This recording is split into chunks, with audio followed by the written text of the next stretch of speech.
Congratulations on your new baby. Here's a gift of $3,400. What? I can't accept that much. It's okay. It's a gift from me. Thanks, Mom. This really helps. Although we were expressing our gratitude, I felt something was off the moment I held the envelope. When I checked inside, there was no money, but something else. I was so mad, I threw the envelope into the trash can. Hey, what are you doing? That's the money Mom gave us. Apologize to her right now. Unaware of what was inside, my husband Ralph scolded me. Would you say the same thing after seeing this? I showed him the contents of the envelope. He trembled and clenched his fists. Mom, don't mock us like this anymore.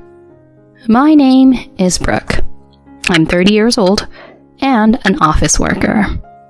Ralph and I have been married for 2 years. We met at a mixer. He was handsome, and I was immediately attracted to him. He seemed interested in me too, and we started dating. He was kind and had a wonderful smile. I was so happy to be with him. Being together always felt relaxing. Our relationship smoothly progressed, and we started living together after a year.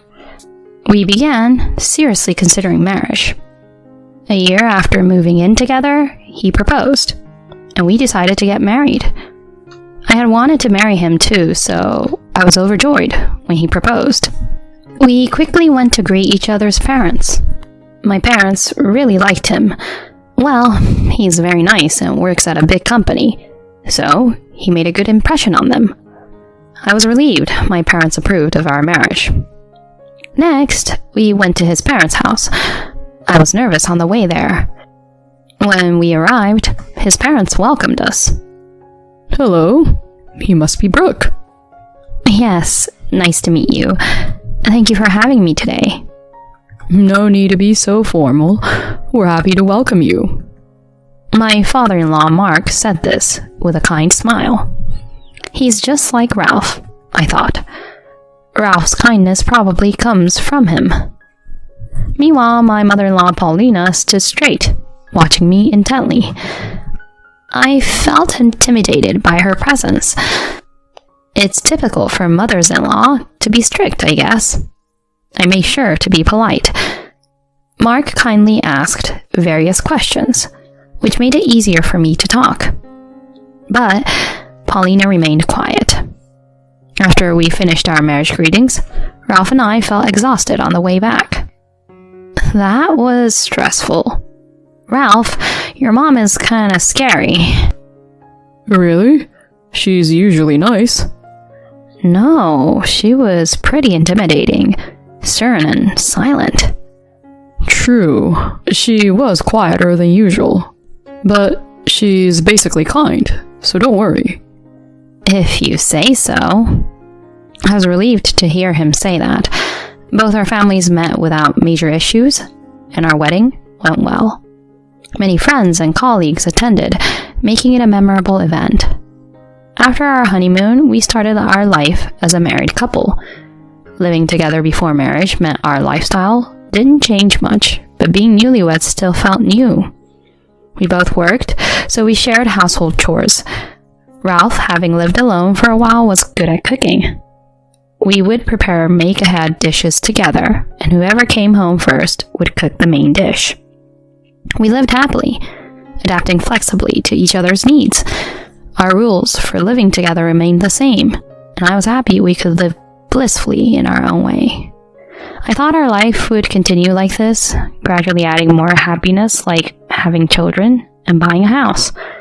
However, something big happened 2 years into our marriage. What? Dad's in the hospital? It started with a sudden phone call. Mark had suffered a stroke and was hospitalized. Ralph and I rushed to the hospital. Dad, are you okay? Thanks for coming, you two. Sorry to worry you. I need to be hospitalized for a while for some tests. I see. Mark, let us know if there's anything we can help with. Thanks. That's sweet of you to say. After chatting in his room, we left. I'm worried about your dad. Yeah, me too. Let's visit him as much as we can. Thanks, Brooke. That means a lot. We visited him between work. The test results revealed he had cancer, with only about a year left to live. We were speechless at the sudden announcement. No, he can't be. Both of us, and especially Paulina, were deeply shocked. And of course, Mark himself must have been devastated. None of us could accept this unexpected turn of events. But we couldn't stay down forever. We had to cherish the remaining days with him. My husband and I decided to visit him every chance we got. He always seemed so happy to see us. We had a good time in his hospital room, listening to his stories. But after about 6 months, he reached the end of his life and passed away. We were prepared for it, but losing a loved one is still incredibly painful. We couldn't hold back our tears. We managed to arrange the funeral, but we cried throughout the ceremony. Mark was a well-respected man, and many people attended his funeral to pay their respects. Everyone was crying. I don't think anyone was there out of obligation. After the funeral, we were able to send him off properly. Gradually, my husband and I started to regain our strength and return to normal life. One day, Paulina contacted my husband. She wanted to talk and asked us to make time for her. So, on our day off, we went to her house. Mom, what's going on? Thank you for coming. I have a little favor to ask. Since your father passed away, I've been living alone, right? But I feel so anxious. What if I fall ill here and die without anyone noticing? And the loneliness of being alone. So, I was thinking, Ralph, could you move in and live together? Live together? To our surprise, she wanted to move in with us. Both my husband and I were taken aback by the sudden suggestion. She seemed very distressed. We asked for some time to think about it, and discussed it when we got home. Your mom seemed really desperate, didn't she?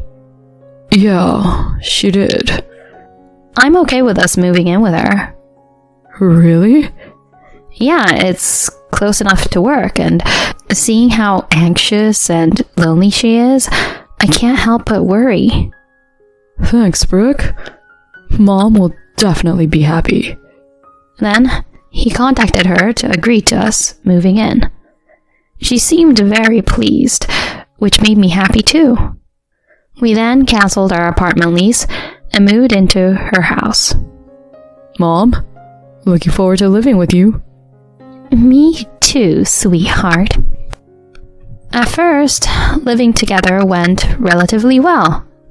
Having lost her husband, she seemed happy just to have people around. So she was initially kind to me. Thank you, Brooke, for helping with the household chores. It's really helpful to have you here. Not at all, I'm happy to be of help. She would express her gratitude to me like that.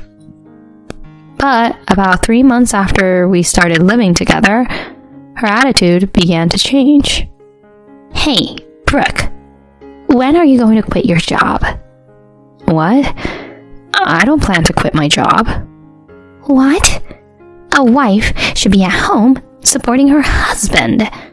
It's ridiculous for you to keep working. Have some shame. But I was shaken by this sudden change in her behavior. As she regained her strength, she started treating me terribly. A woman obsessed with her job. Not sure about that. Don't you realize that by not being a housewife, You're increasing my burden? I'm sorry. I appreciate that you take the initiative with the household chores. All I could do was apologize, but her harsh treatment continued. When will I see my grandchild? Are you not having kids because you're working? That's something my husband and I are discussing. She was right. We've been saying we want to focus on our careers for now. See, it's people like you who contribute to the declining birth rate. You should be pumping out babies left and right. Why does she have to say it like that? It seemed like she just wanted to blame me, and nothing I said mattered. She always picked times when my husband wasn't around to harass me. She was really mean, and I started to despise her. My husband was increasingly busy with work trips and overtime, so we rarely had time to talk. My mother-in-law took advantage of this and spread rumors about me to the relatives, who believed her since they had known her longer. The relatives sided with her, and they would say things like, "You shouldn't give your mother-in-law such a hard time. Is it that young people today are so self-centered?" Paulina appeared delighted to have everyone on her side. I'm so glad you all support me. I just wish she'd realize her duties as a wife. I found these gatherings unbearable. Another source of distress was my sister-in-law, Maribel. She lived alone and worked as a freelancer, only showing up at family gatherings. She avoided coming home when Ralph was around, as they weren't close. She joined her mother in bullying me. She's so delusional, still not quitting her job even though Mom told her to. She's the worst. How selfish can she be? I thought it was odd that Maribel at 28 was still freelancing and not settling down, but I had no allies here. All I could do was endure it. During this time, I suddenly fell ill and went to the hospital.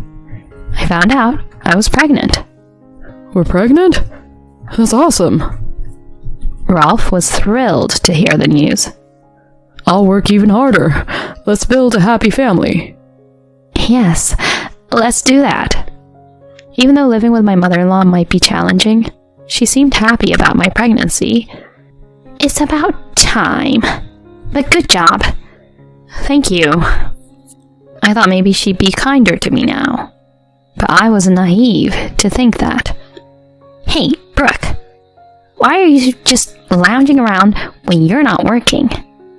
I'm sorry. I've been feeling really sick with morning sickness. Not my problem. Just do the housework. Laundry, cleaning, and make lunch too. She was harsh, not caring about my condition. But I had to protect my baby and myself, so I didn't do the housework as she demanded, though I did what I could within my limits. She was furious with my attitude and kept berating me. I decided to talk to my husband about going back to my parents' house for the birth. He respected my decision, saying it was best if I thought so. Paulina opposed, but I insisted and went back to my parents' house for the birth. Life there was truly comfortable, and I realized how much stress I had been under from my mother-in-law. Months passed, and I gave birth to a healthy baby girl. Ralph was so moved, he cried with joy. Holding my daughter, I felt emotional and excited about our future life together. However, I felt uneasy when I heard Paulina muttering, "A girl, huh?" After a few days in the hospital, I returned to Paulina's house. My husband took a day off to pick me up. When we arrived, my smiling mother-in-law approached me and said, "Congratulations on your new baby." "Thank you. Here's a gift of $3,400. She handed me an envelope. "What? I can't accept that much." We were shocked. Even if it was a gift, we couldn't accept that much. Ralph also declined, but she insisted. "It's okay. It's a gift from me." I felt compelled to accept. Thanks, Mom. This really helps. Thank you so much, Paulina. As we were expressing our gratitude, I felt something was off with the envelope when I held it in my hand. It felt too light. She was busy playing with our daughter. I felt something was off and took the chance to open the envelope. Inside, instead of money, there were other things. I was so angry that I threw the envelope into the trash can. Hey, what are you doing? That was the money Mom gave us. He was shocked and looked at me, scolding me. Apologize to her right now. He was angry, not knowing what was inside. Would you say the same thing after seeing this? I showed him what was inside the envelope. It was a bundle of receipts from a recent trip she took with my sister-in-law. They bought various things like souvenirs and brand items. The envelope also included hotel bills. It seemed like she was asking us to reimburse her for these expenses. Oopsie! It seems I made a mistake. I meant to give you a birth gift, but I handed you the travel receipts instead. But you know, I had a lot of extra work while you were away for your birth, so I'd like you to cover these.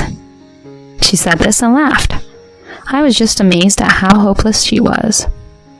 Ralph, trembling with anger and clenching his fists, said, Mom, don't mock us like this anymore. What do you mean, anymore? I know you've been bullying Brooke. What are you talking about? Me bullying Brooke? There's no proof of that. I've been busy with work and couldn't be there for her as much as I wanted, but I sensed she was troubled. But she always said she was fine when I asked, so I decided to install a hidden camera. What? The footage showed you bullying her several times. I collected it as evidence and agreed to let Brooke go back to her parents to prevent further harm. When she returned, I planned to leave the house with her and our daughter. What? You're kidding, right? No, I'm not. Brooke is more important to me than you. Now that we have a daughter, I can't take care of you anymore. Maribel is there, so I'm sure you'll be fine without me. Don't say that. I apologize for being harsh to Brooke. She was panicking. Please, forgive me, Brooke. I'm really sorry. She apologized to me, but I couldn't forgive her anymore. I can't trust you anymore, so you don't need to apologize. I'll use the evidence your son collected to sue you for the emotional distress you've caused. What? Please, tell me you're joking. No, I'm serious. You pushed me to my limit. She slumped into defeat. My husband and I packed our belongings, left the house with our daughter, and put our stuff temporarily at my parents' house. We then rented a new place and moved in, cutting off all contact with my mother-in-law and making sure she didn't know where we were. We sent a formal notice and sued her for damages. When Maribel called my husband, furious, he told her she would also be sued, and she went silent. We stopped attending family gatherings. However, a kind relative who had always been nice to me secretly contacted me and told me that my mother-in-law and sister-in-law, faced with the lawsuit, were now asking relatives for money. The relatives quickly distanced themselves from them. The two, known for their wasteful habits, had quickly squandered my father-in-law's inheritance and were now trapped in a cycle of debt and overspending. They were desperately working part-time jobs to repay their debts, but their spending habits only increased their debts. Serves them right. In contrast, my husband and I were happily living together, watching our daughter grow. From now on, I'm going to talk to my husband immediately if something comes up and make sure we face problems together as a couple.